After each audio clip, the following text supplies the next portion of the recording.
Finalizado agora a etapa clara ou etapa de claro, o que eu tenho então? Vamos lá. Nós conseguimos juntar NADP com os hidrogênios. Hidrogênio para fazer parte da molécula de carboidrato. Lembra que é C6H12O6. Beleza. Eu vou precisar de carbono e oxigênio. Ainda não apareceu, que é o gás carbônico. E eu já tenho o ATP, energia, produzido tanto na fotofosforilação cíclica quanto na acíclica.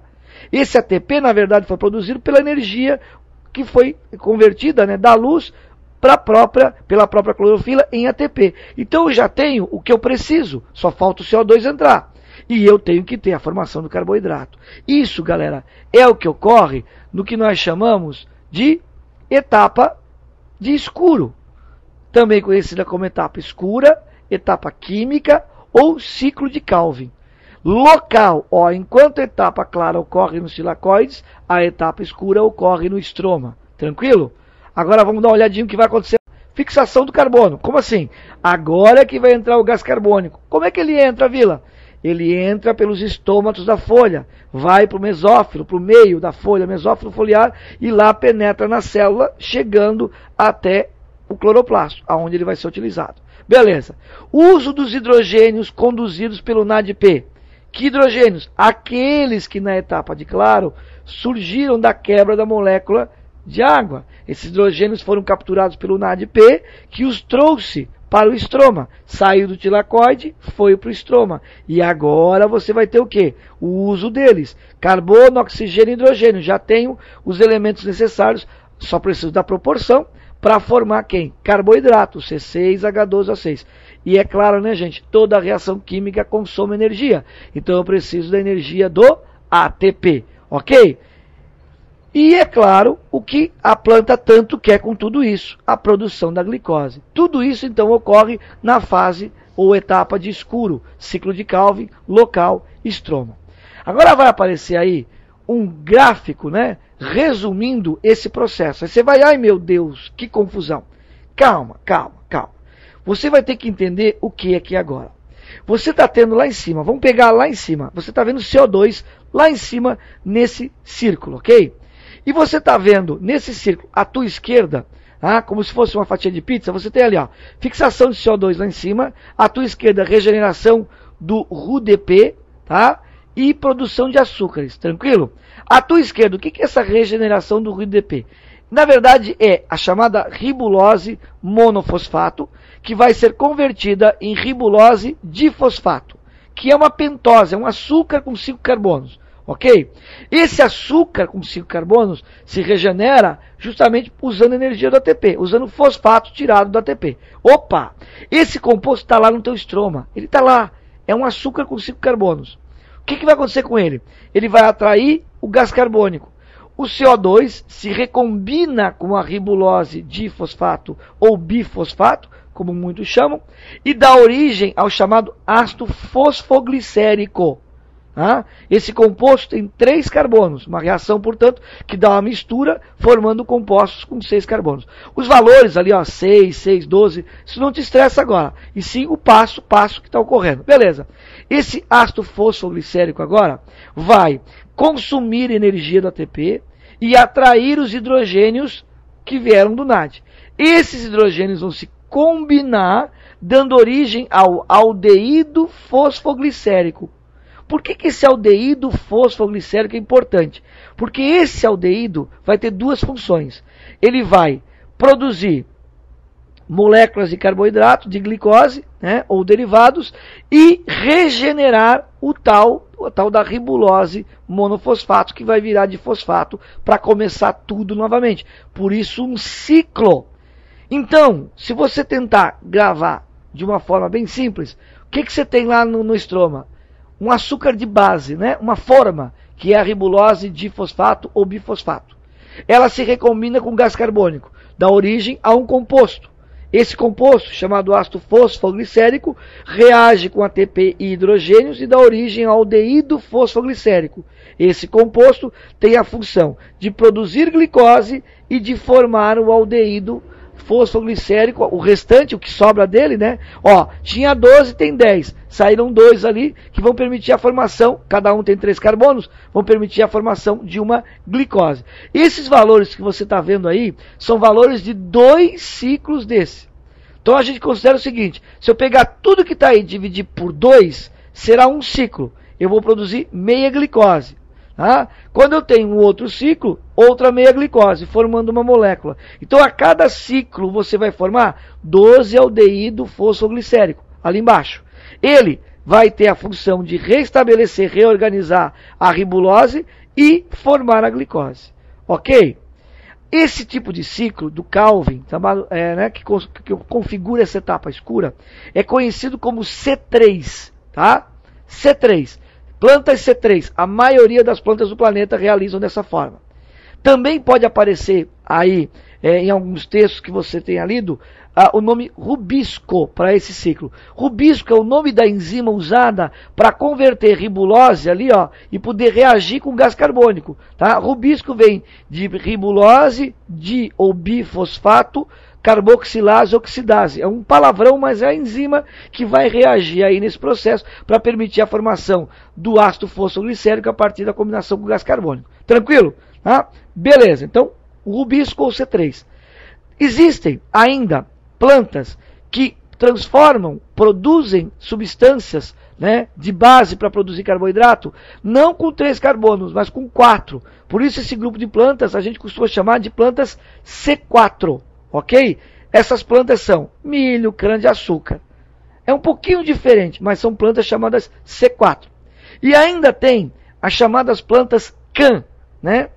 CAN aí vem de cicloácido, né, das crassuláceas. Crassulácea é um grupo de plantas onde foi identificado esse tipo de produção de carboidrato, onde também surgem compostos com 4 carbônicos. Com 4 carbonos na jogada.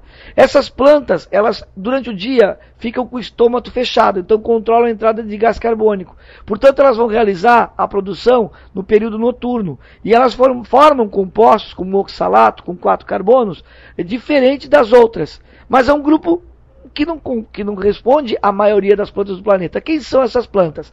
Crassuláceas que se fala.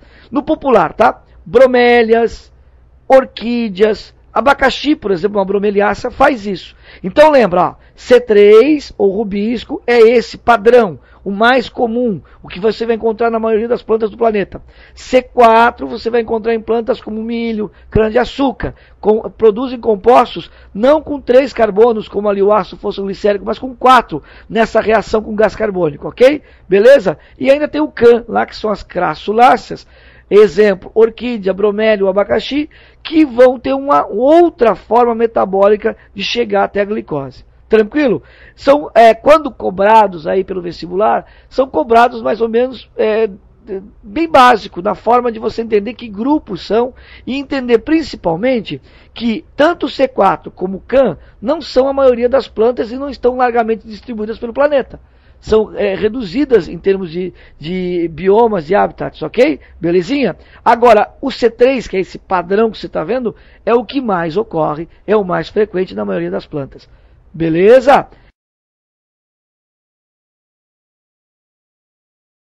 Agora, olha só. Eu montei, e aí você tem na tua tela, um esqueminha, começando com a luz. Ó, apareceu a luz ali no teu canto esquerdo. Agora, um resumo para você entender tudo de forma mais simplificada. Então, vamos lá. Luz.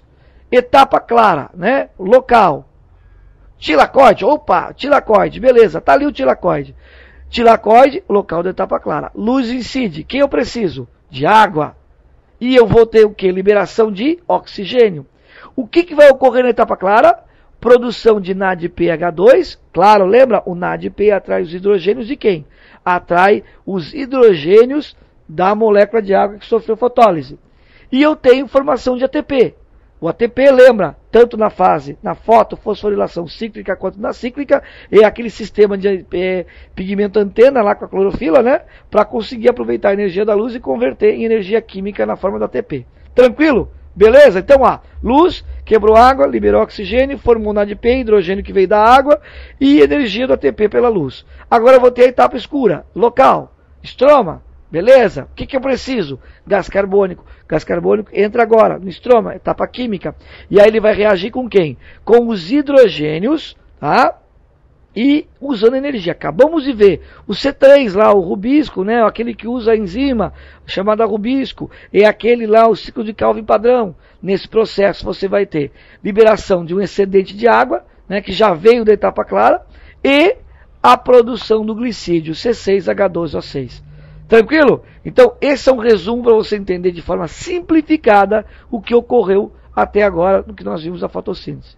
E aí, para encerrar o assunto fotossíntese, é importante você ter em mente que, como é uma reação intensa, bioquímica, onde você tem vários fatores, né, contribuindo, você vai ter, claro, fatores do meio interferindo no processo. Então, vamos dar uma olhadinha nisso, analisando fatores que influem no processo de fotossíntese.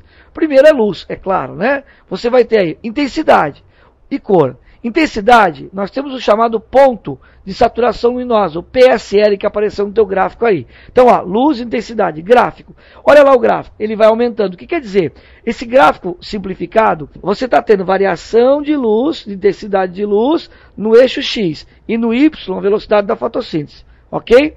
Belezinha? Então, olha o que está acontecendo ali. À medida que você aumenta a intensidade de luz, você está tendo aumento da velocidade da fotossíntese. Até um ponto, PSL, ponto de saturação luminosa. Opa, o que quer dizer isso? Que naquele ponto, por mais que aumente a intensidade de luz, a planta está ocupando todas as enzimas, todas as clorofilas, ela está no máximo do seu potencial fotótico. Então não adianta você aumentar a intensidade. Aumentar a intensidade de luz não vai aumentar a velocidade do processo. Ele se estabiliza. Ok? Agora dá uma olhadinha. Cor, comprimento de onda. As melhores. O vermelho, que apareceu aí. O azul. O branco, porque contém todos eles. E qual é a pior? A pior, o verde. Ok? Então não esquece disso. Ponto de saturação luminosa. É aquele ponto onde a concentração de luz, né, em termos de intensidade, é o máximo suportado. A partir dali não vai ter interferência, não vai ter melhora do processo. Outros fatores importantes, quantidade de CO2 e temperatura. Olha o gráfico. A mesma coisa, ó. À medida que eu vou aumentando a concentração de CO2 no eixo X, eu vou aumentando a velocidade da fotossíntese, em liberação de oxigênio. Isso dá para medir, tá em laboratório. E aí você está vendo que chegou um ponto, pontinho preto. Aquele ponto é chamado ponto ótimo de concentração de CO2. Ali é onde o processo fica o quê? Constante. Por quê? CO2, gente, é usado na etapa escura. Se todas as enzimas envolvidas lá, como a rubisco, por exemplo, estão trabalhando, não adianta você ofertar muita matéria-prima se está tudo ocupado. Tudo está em máximo de produção. Então não vai aumentar a velocidade, vai manter constante. E aí você está vendo que isso vai. Só que tem um problema. Se isso aumentar muito, isso que? A concentração do CO2. Se aumentar demais, você pode ter formação de ácido carbônico na planta e variar o pH e matar a planta. Por isso que depois de uma certa concentração, você pode acabar com o processo, porque você acaba com a planta. Por isso que o gráfico tem uma queda brusca, ok? Beleza? Só que precisa muita concentração de CO2. Agora, temperatura. Temperatura, olha lá que interessante. Aumentando a temperatura, aumenta a velocidade. Isso é normal quando você tem reações mediadas por enzima. Só que você tem de novo um pontinho preto. Aquele ponto preto é o chamado ponto ótimo de temperatura. Aquele ponto, e que às vezes pode ser uma faixa, tá? Entre, podemos aí, 26 e 32 graus. Essa faixa, ou esse ponto, se você quiser arredondar como 30 graus, 28 graus, né? É o ponto em que o rendimento máximo do processo de fotossíntese ocorre. A partir daí, se você continuar aumentando a temperatura, você pode começar a comprometer as enzimas do processo. E aí você pode causar uma inativação enzimática, ou até mesmo, em caso grave, uma desnaturação. Por isso, o gráfico despenca, porque a partir do momento que a enzima para de atuar, o processo é interrompido. E aí você não tem o quê? Você não tem mais liberação de oxigênio, você percebe que a fotossíntese estagnou. Ok? Beleza? Entendeu bem os gráficos? Então, ó, fatores: luz, em termos de intensidade e comprimento de onda, cor, quantidade de CO2, que é o substrato, e temperatura. Tranquilo? Tranquilo. Agora você entende por que a faixa do planeta intertropical, né, entre os trópicos e região equatorial, é a que melhor desenvolve vegetal. Ciclo rápido, cresce muito, plantas latifoliadas, perenes. Por quê?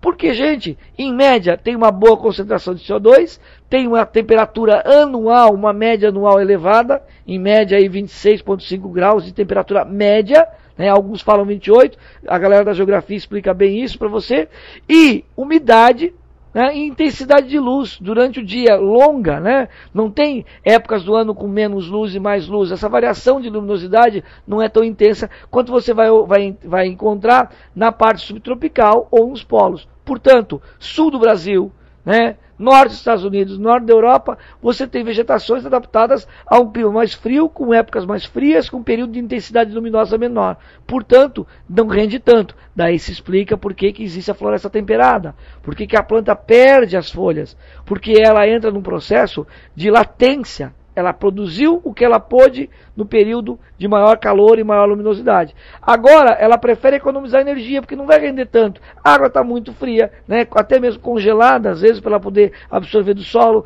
Pouca luminosidade, período do dia muito curto, temperatura baixa. Então é preferível ela consumir o que ela armazenou, perdendo as folhas para não gastar energia, e depois esperar o momento propício para voltar a ter uma fotossíntese mais intensa. Ok? Belezinha? Belezinha, galera!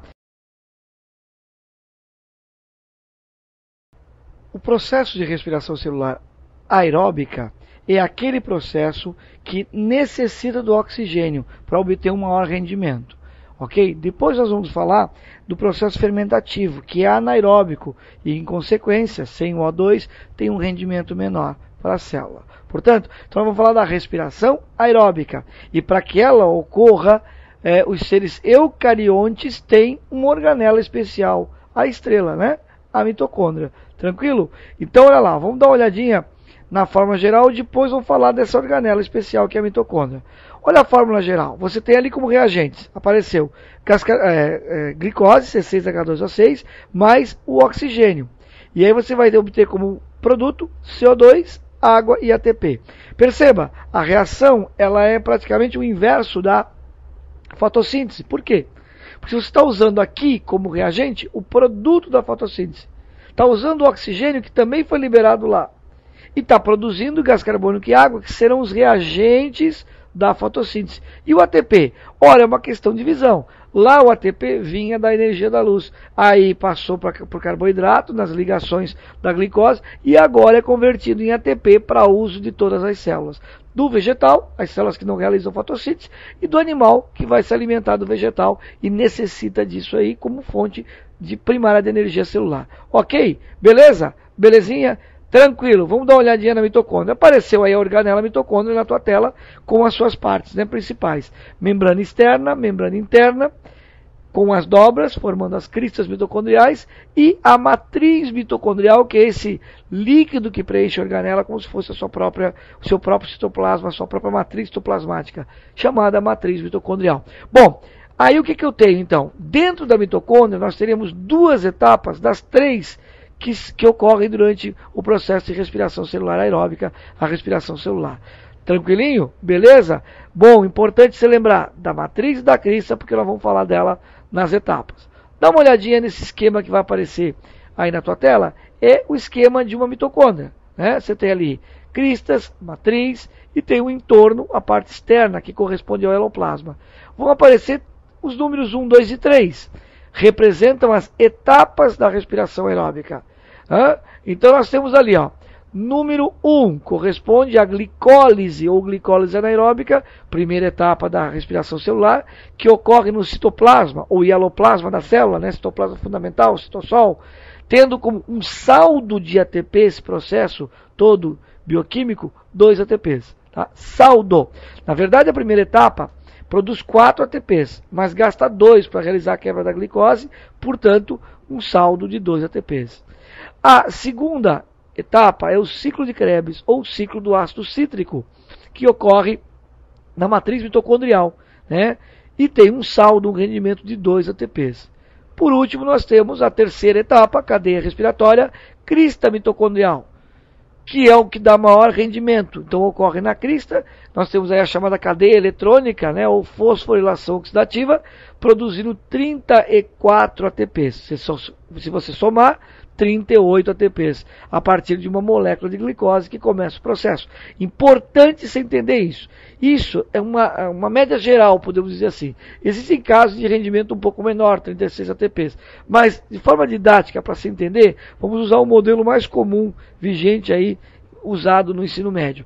Um total de 38 ATPs de saldo para cada molécula de glicose que é usada no processo bioquímico da respiração celular. Tranquilo?